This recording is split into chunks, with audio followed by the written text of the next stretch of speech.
Our special correspondent for education, John Merrow, has a report on the growth of community colleges, ever more popular and under ever greater pressures.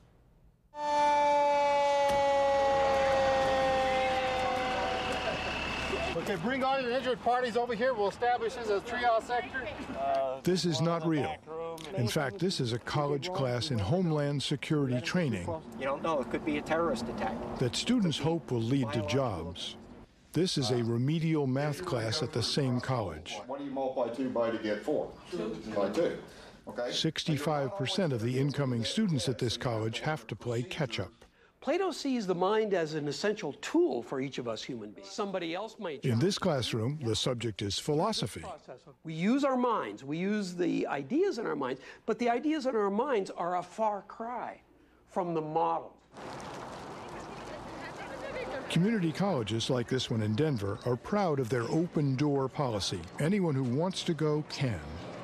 Tomas Fresquez, Associate of Applied Science, Computer Information Systems. In fact, 46% of the nation's undergraduate students are enrolled in community colleges. Christine Johnson has been president of Community College of Denver, CCD, for the past 4 years. This is the institution these students come to, and either they come here or they don't go anywhere in higher education. Public attitudes about paying for college have changed. 20 years ago, most government help did not have to be repaid. Today, most of it comes as a loan. 20 years ago, a Pell Grant to the poor paid 98% of the tuition at a public 4-year college or university. Today, it's about 50%. In part because of steep tuition increases at most of the nation's 4-year public colleges and universities, about 51% over the past 10 years, more students than ever are heading to community colleges, where tuition is only about $2,000 a year. How much has your budget been cut in the last 2 years? 30%. Has enrollment gone up? 30%. Fewer dollars, more students? Yes. Budget cuts are particularly tough on community colleges because about 55% of their operating funds come from state and local resources. By contrast, public 4-year institutions rely on state and local funds for only about 30% of their operating budgets. Community colleges are also more reluctant to raise tuition than 4-year public institutions because they don't want to cut off the students who need them the most. What keeps you awake at night? Budgets, of just saying, okay, where do I cut? Who do I cut? And the impact that it has on both the students and the services we'll provide them and the individuals whose lives will be impacted by that decision. What's happening in Denver is happening at many of the nation's roughly 1,200 community colleges.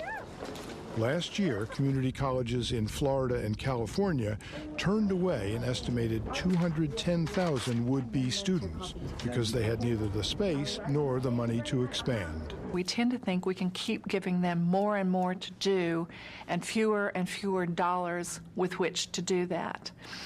We got away with that for quite a while, but we're really at a point now where community colleges from coast to coast have cut as much as they can out of their budgets without seriously affecting access for students who want and need to enroll in those colleges. Kay McClenny is a professor in the Community College Leadership Program at the University of Texas, Austin.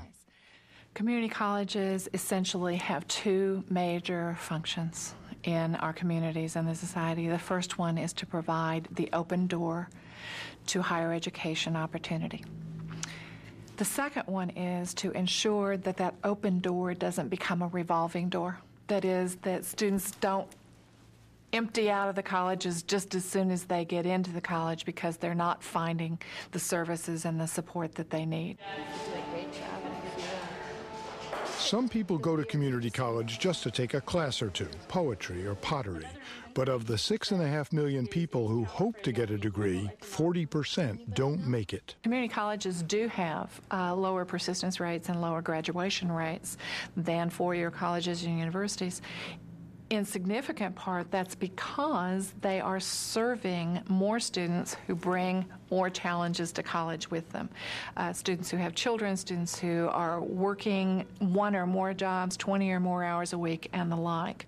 No, it's up to you. People like 29-year-old Deborah Stake, a high school dropout with 4 children and a 25-hour-a-week job at a daycare center. She's trying to get her associate's degree at CCD. But her journey has not been easy. She's failed here once before. Well, I started at CCD in the summer, I believe, of '93. I believe that's when it was. And I didn't do well. I did not do well at all and ended up failing out. This time around, she's studying early childhood education. CCD is trying to make sure she succeeds by providing her with support in a special program for students who were the first in their family to go to college. Okay, so you have everything complete. You should be hearing from financial aid in a couple of weeks. We work with them in academic advising, career counseling, scholarship, financial aid, community resources such as child care. There absolutely has been times when I felt like quitting. And there probably will be times when I'll feel like quitting again. But there's too many more things that keep me going. Matt Brewer is also turning his life around. If I kept going where I was going, I'd either be dead or in prison. Before he was a college student studying to become a nurse, Matt led a different life. He carries reminders of it wherever he goes. Well, I've got tattoos that I've got them on my chest, my back, my legs. His troubles started when he was about 12. I started out in a little gang and progressed myself into bigger and better things as I continued on with that lifestyle. Assaults and fights and getting jumped and being shot at, you name it. Starlight, star bright, first star I see tonight. When Matt became a father, he decided it was time to change. He qualified for a federal Pell Grant, got some financial help from his employer, and borrowed the rest.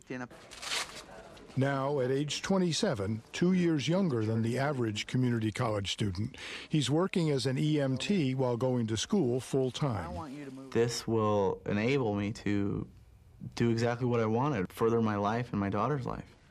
Matt credits his success at CCD to the diverse student culture.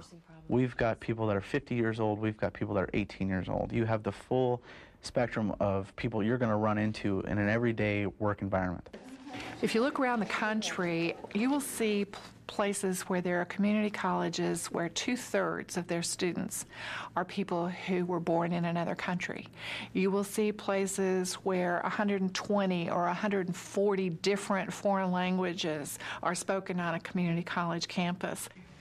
That is why community colleges become the real Ellis Island of American higher education. But it's not quite infinite, so it can't be a 50% answer. Community colleges face great challenges. Tight budgets mean low salaries and part-time teachers. On average, 66% of the faculty at these schools are part-timers. This means students do not always get the attention they need. Get some leverage there. Community colleges also help supply the local labor force.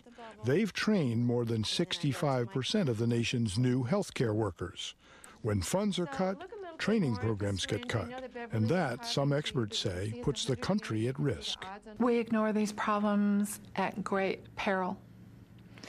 If we do not find ways to provide and secure the promise of access to higher education, if we cannot find ways to ensure that that access is available across the society and not just for a privileged few, then we're going to pay a serious price in the future, both economically and, I believe, morally as well.